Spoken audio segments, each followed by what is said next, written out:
सभी को नमस्कार। द्वितीय वर्ष भूगोल और प्रथम प्रश्न पत्र मानव भूगोल, उससे संबंधित नया बिंदु मानव भूगोल के सिद्धांत।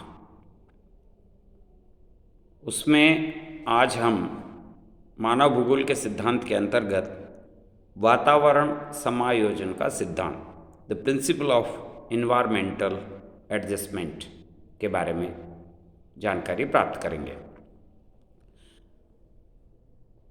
मानव भूगोल के 3 प्रमुख सिद्धांतों में से एक सिद्धांत वातावरण समायोजन का सिद्धांत है। पृथ्वी के धरातल के विभिन्न भागों का अध्ययन भूगोल का प्रमुख उद्देश्य है और मानव भूगोल में मानव की केंद्रीय स्थिति मानकर धरातल के परिवर्तनशील स्वरूपों का अध्ययन और व्याख्या की जाती है। अतः प्राकृतिक वातावरण के विभिन्न तत्व जैसे भूमि की बनावट, जलवायु के सभी कारक आदि तत्व मनुष्य की आर्थिक, सामाजिक, सांस्कृतिक वातावरण के तत्व, रहन सहन, खान पीन, वेशभूषा, रीति रिवाज आदि तत्व भी मनुष्य की विभिन्न क्रियाओं को प्रभावित करते हैं। सांस्कृतिक और प्राकृतिक वातावरण के इन सभी विभिन्न तत्वों के द्वारा प्रभावित होने के साथ साथ मनुष्य अपनी बुद्धि, कौशल और तकनीकी ज्ञान के आधार पर इन सभी कारकों के साथ अनुकूलन यानी एडजस्टमेंट करने की चेष्टा भी करता है। इस अनुकूलन एवं रूपांतरण करने की प्रक्रिया को ही वातावरण समायोजन कहा जाता है, द इन्वायरमेंटल एडजस्टमेंट। पृथ्वी के विभिन्न क्षेत्रों में सामाजिक, सांस्कृतिक, आर्थिक, प्राकृतिक कारक में विविधता और भिन्नता पाई जाती है। अतः एक प्रदेश से दूसरे प्रदेश में या एक क्षेत्र से दूसरे क्षेत्र में जाने पर मनुष्य को विभिन्नताओं का सामना करना पड़ता है, जिसके कारण उसे अपने जीवन निर्वाह हेतु वातावरण के साथ समायोजन करना पड़ता है। अतः इस सिद्धांत को क्षेत्रीय विभेदनकारी या क्षेत्रीय विविधता का सिद्धांत भी कहा जाता है।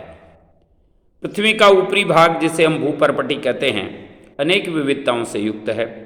धरातल पर कहीं पर्वत है, पठार है, नदियां हैं, मैदान है, झील है, महासागर है, गहरी खाड़ियां हैं।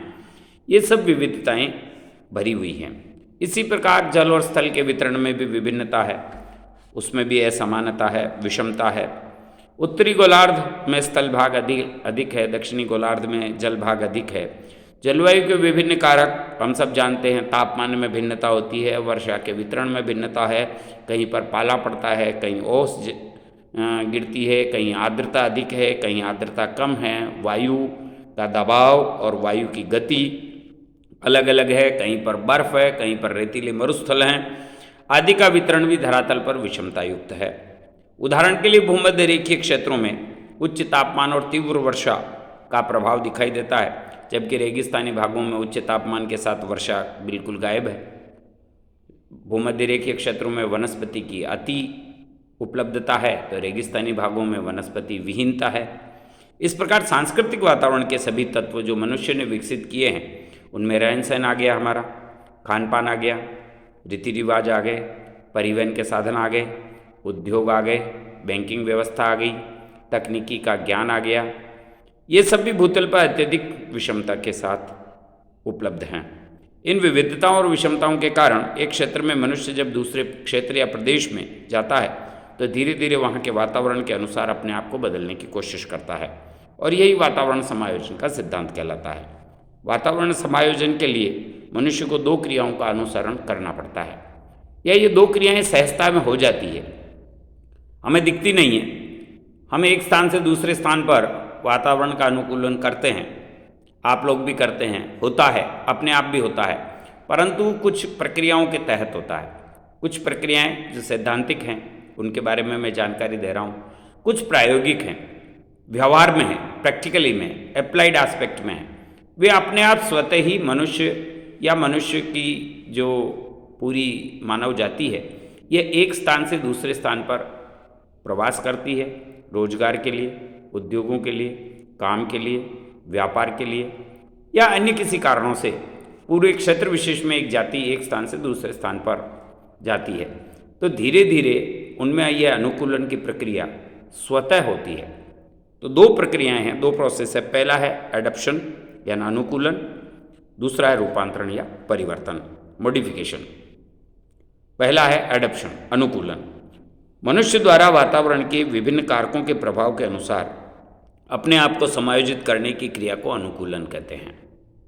इस प्रक्रिया के अंतर्गत मनुष्य अपने आप को वातावरण के अनुसार अनुकूलित कर लेता है, और यह अनुकूलन दो प्रकार से होता है। उदाहरण के लिए, बाहर बहुत भयंकर गर्मी है, 45 डिग्री टेम्परेचर है, 46 डिग्री टेम्परेचर है।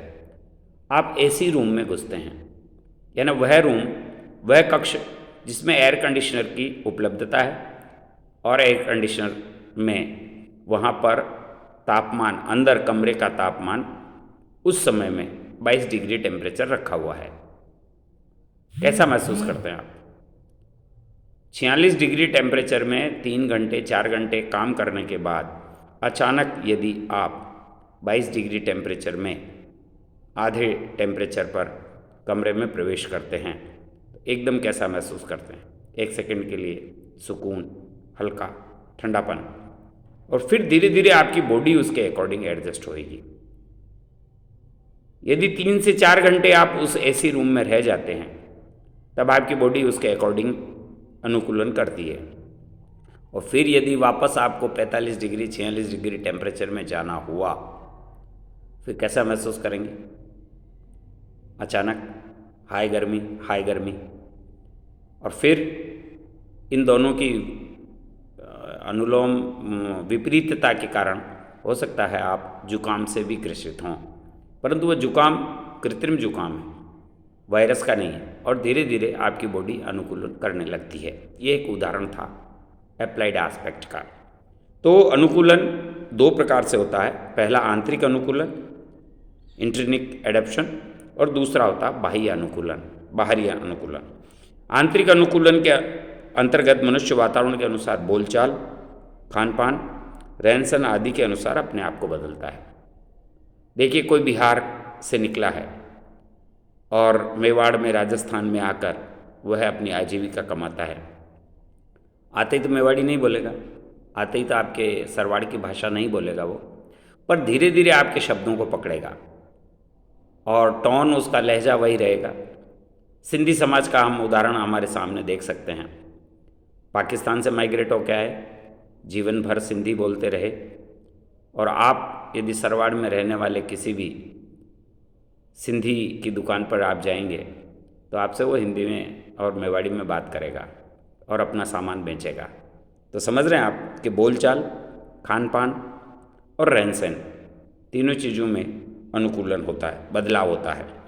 जब कोई मनुष्य लंबे समय तक एक ही प्रकार के वातावरण में रहता है, तो जलवायु के विभिन्न कारकों के आधार पर उसके शारीरिक वर्ण में भी परिवर्तन होते हैं।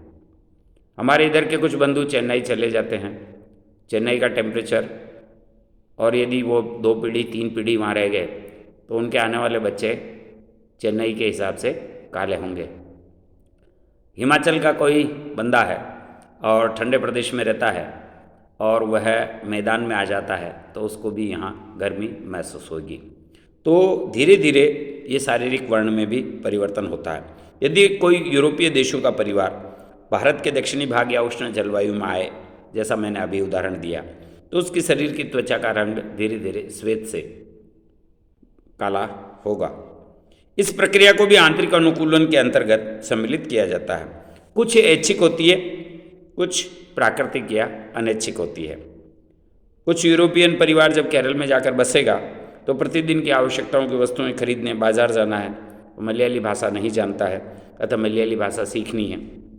ठीक इसी तरह से संस्कृति, रहन सहन और खान पान के बारे में जानकारी ले लेते। हमारे इधर के कुछ लोग मजदूरी करने के लिए खाड़ी देशों में जाते हैं। जाते ही ईरान, इराक, अरब में, जहाँ अरबी बोली जाती है, और कैसे एडजस्ट होते हैं, वो वहाँ अरबी भाषा का प्रयोग करते हैं, अरबी भाषा में ही समझते हैं और अपने मालिक से निर्देश लेते हैं। तो यह कुछ अनुकूलन है, कुछ स्वेच्छा से होते हैं, कुछ प्राकृतिक तौर पर होते हैं। खान पान के नए तरीके सीखे जा सकते हैं। आप सोच सकते हैं कि मैंने अभी तक मेरे जीवन में पिछले 40 साल तक, जिसको आप लोग बड़े चाव से खाते हैं 2 मिनट्स मैगी, मैंने मैगी नहीं देखी थी, न खाई थी, न खाने का तरीका ध्यान में है। पर धीरे धीरे जब समाज में, परिवार में और यह प्रचलन बढ़ता है तो हम उस तरीके से उसको फोर्क और उससे खाना सीख जाते हैं। तो यह अनुकूलन की क्रिया है। परिवार लंबे समय तक वहीं रहेगा तो आने वाली पीढ़ियों की त्वचा में भी कुछ परिवर्तन होगा, उनमें कुछ पिगमेंट्स में चेंजेस आएंगे। इस प्रकार मनुष्य एक क्षेत्र में जाकर बसने से वहाँ की वेशभूषा का भी अनुकूलन कर लेता है। मनुष्य का ये बाहरी अनुकूलन कहलाता है। तो रूपांतरण या मॉडिफिकेशन, प्राकृतिक वातावरण के विभिन्न कारकों की कठोरता से बचने के लिए मनुष्य को कृत्रिम उपाय करने पड़ते हैं, उसे रूपांतरण कहते हैं। शीतोष्ण कटिबंधीय वाले यदि लोग हैं और वो शीत कटिबंध में जाते हैं या उष्ण कटिबंध में जाते हैं, तो ठीक इसी तरह से टुंड्रा प्रदेश में रहने वाले निवासी कठोर जलवायु के कारण शिकार के लिए अनुकूलन करते हैं, बर्फ़ के मकान बनाते हैं, शील मछली की चर्बी जलाकर मकानों को गर्म रखते हैं। खेती धरातल का वहाँ अभाव है, वर्ष भर ठंडी जलवायु रहती है, वहाँ के निवासी वातावरण के अनुसार अपने आप को समायोजित कर लेते हैं। शुष्क व आर्द्र क्षेत्रों में रहने वाले भी वहाँ की जलवायु के अनुसार होते हैं।